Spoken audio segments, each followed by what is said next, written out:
wasn't for the decision that they made, I wouldn't have attended here. I would have been at another school. So I'm glad they did that and set the table for me. It set a lot of chain reaction of a lot of things leading up to Dre Dye. So you may know it, you may not know it. I actually used to coach Dre Dye. And so, you know, the influence there has come a long way. And just like, you know, as he told me, I impacted his life. Look at all the lives that you impacted, Dre, along the way now, see. So, really, you're doing great work. Appreciate it. And I appreciate the invite to be here. I'd like to thank the Lord for waking all of us up again for another day. We can't take these days for granted. Make sure you don't do that. Don't take any day for granted because it can be gone in a minute. And not everybody can get that opportunity that we're getting, which is to see another day, start over, do something else, be great. All right, I have a question for everybody. We can answer it with a show of hands. It's one of those popular questions that's been going around on the social media, the internet, all that stuff. And it's about who wins. Who wins, 100 humans or one silverback gorilla? Just by a show of hands.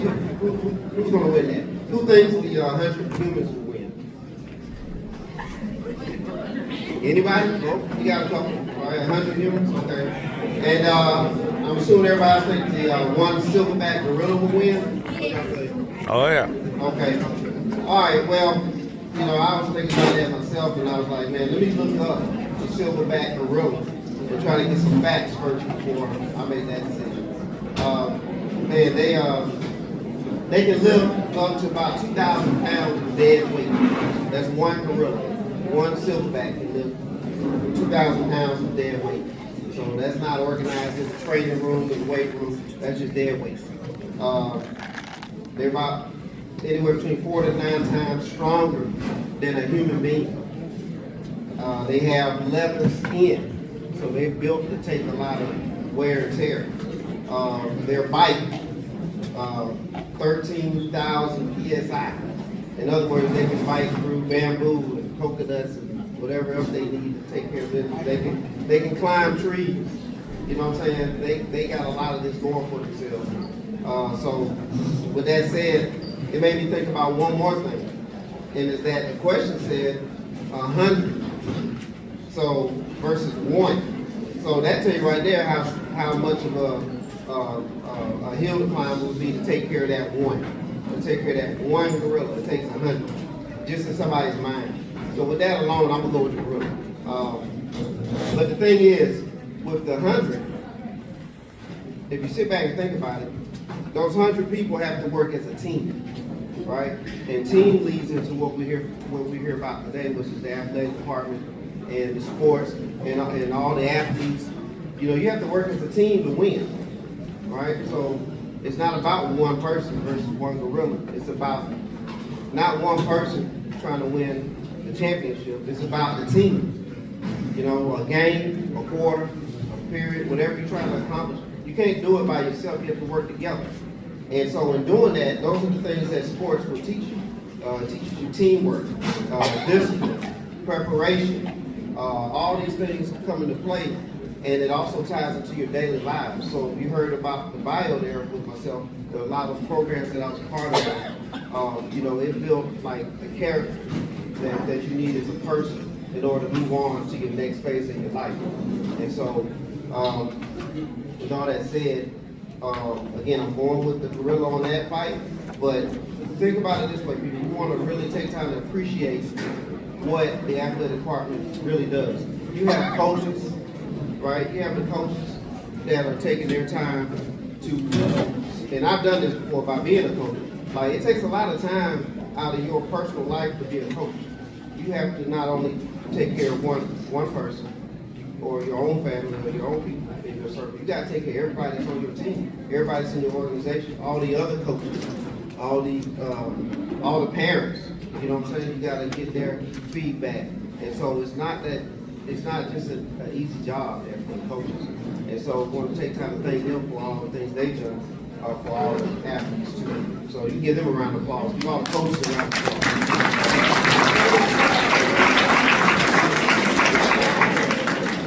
Same thing for all the staff with the school, you know, it's important there. I mean, you got scheduling, you have the facilities that you have to participate at. You got to make sure the security's in place. You got to have people to take care of the scoreboard. All these little things are things that kind of people take for granted. But all of that is, again, working as a team, working as a unit to make something happen. It's not, you know, you go to a game and it's like, okay, I'm there, I'm going to take it to the game. But it took a lot just to get to that point for all of this to happen. You know, as a basketball official, there's a lot of things that, you know, we see from that side of it. You know, like where to park, how to get to the gym, who's going to escort us in and out of the arena, where do we change clothes, what are the teams wearing that night, does the scoreboard working, does the operator know how to work the scoreboard? So again, all these pieces all tie in together as a team. And going back to teamwork, use the football for example. One person can't carry a team all by themselves. The quarterback can't throw the ball, can't catch it, then go catch it, and do all these different things. You got to have an offensive line that's blocked for that quarterback. You got to have the line that's in sync. All the linemen have to go their side. The running back has to go their side. The wide receiver, then the defense, they have to have their side. Because everybody has to know what they're doing and put all those pieces together in order to be successful. So when we're looking at teamwork, that's vitally important. I'm going to tie it back to officiating because I know a lot of times officials get a bad rap, rightfully so at times, okay? I'll be the first to tell you that.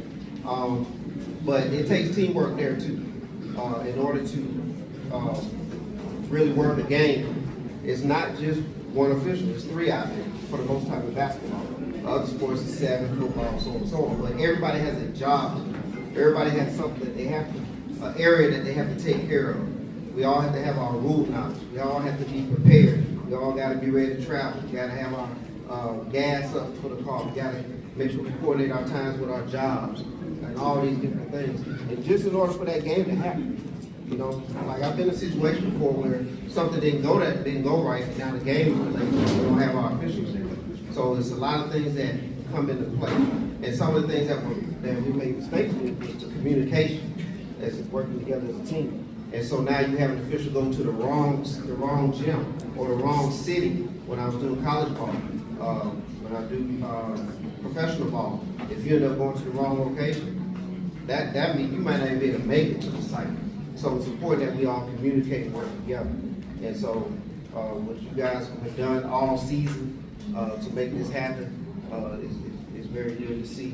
And just like tonight, it's great to see everybody just here, eating, fellowshipping, having a good time. There's going to be awards given out as I've been told too. Now, some of the characteristics that I want to get into,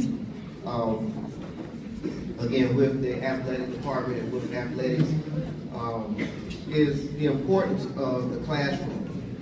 Okay, this is very important that, and since we talk athletics, that the athletes also put an importance in the classroom, because without that, because there's a very, very, very small percentage of high school athletes that are going to play any level of collegiate sports, whether it's junior college, whether it's, you know, any all the way up to, you know, the major power conferences and all that stuff. There's only a small percentage that even leave high school to go there and play college sports. So what are we going to do if we're not that? So I want everybody, the parents, you know, make sure you talk with your student athletes, with your kids, and let them know that, you know, sports is a great tool to develop your skill sets as a human being. That's what it's really for. And then you take those skill sets that you learn from athletics and apply it to your life. You know, think about what you want to do outside of sports or within sports. Like, I know when I was coming up, I would sit in the classrooms here in school, and I would draw the players, or I'd be drawing up plays, doing stuff like that. And, you know, I'm sitting in French class and I'm doing something else. But it was tied into sports. Fast forward, I didn't know I'd be so involved with sports after my high school year after my college time and all that, but how it's tied back into my life through officiating.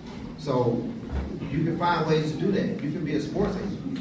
You can be health, like you can be a teacher, a coach. You also get into being like a trainer.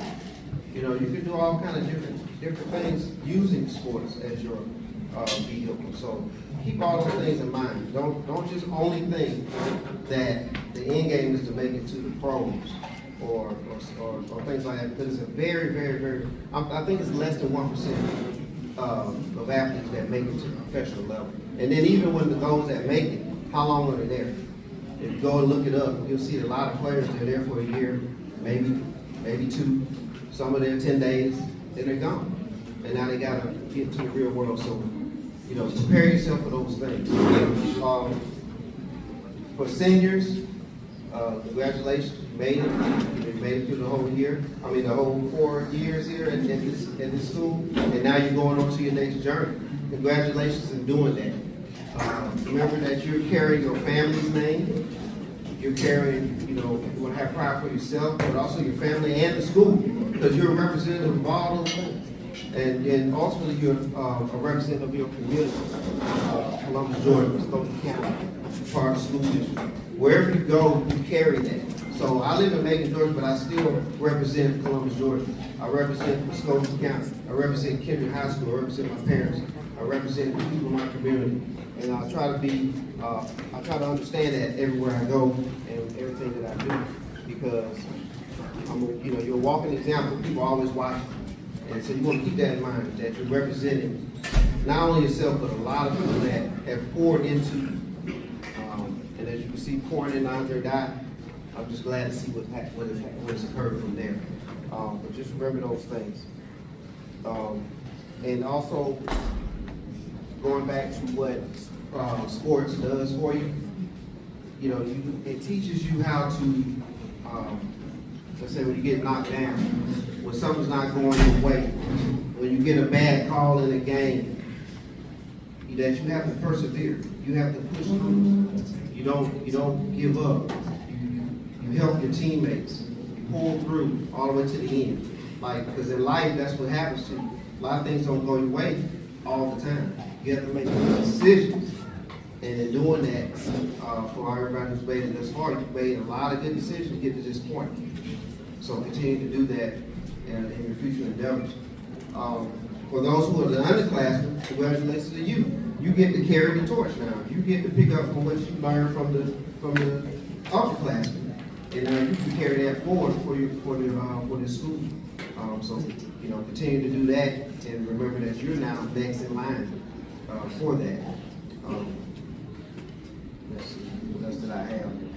Not gonna hold you too much longer, but I had some things I want to make sure that I didn't miss. Okay. All right.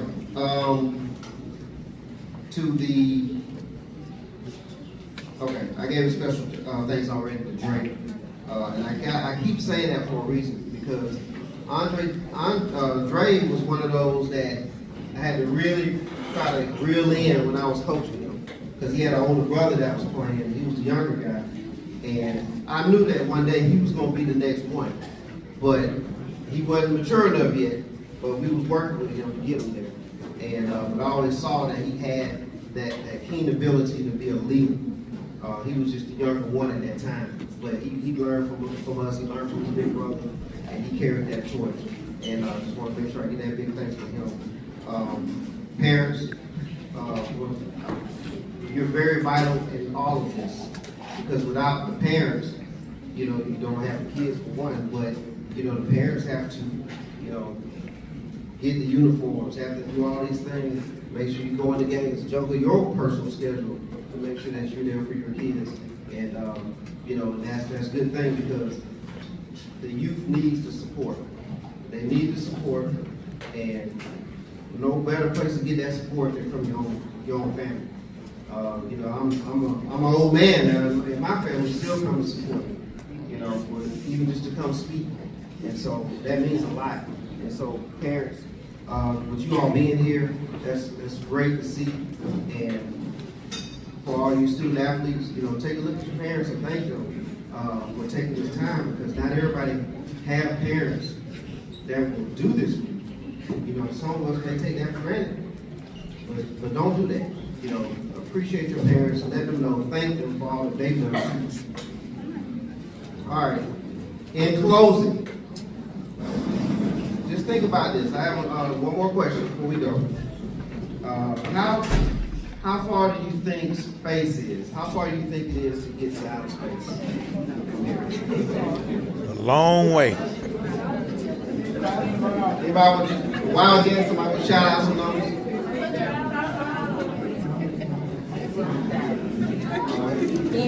No Google, don't go online or anything yet. Just kind of throw some numbers like that.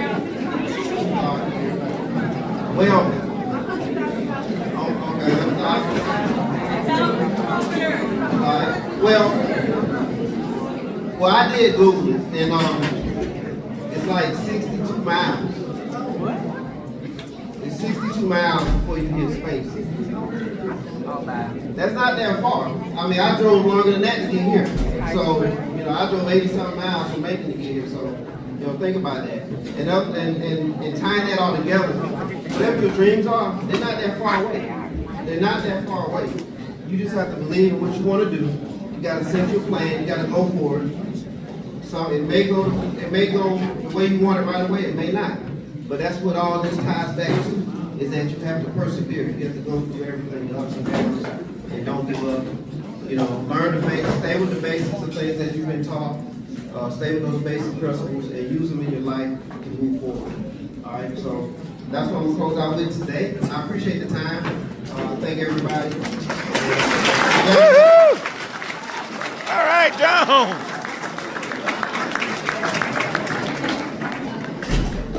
Yeah, I know that guy. Yeah.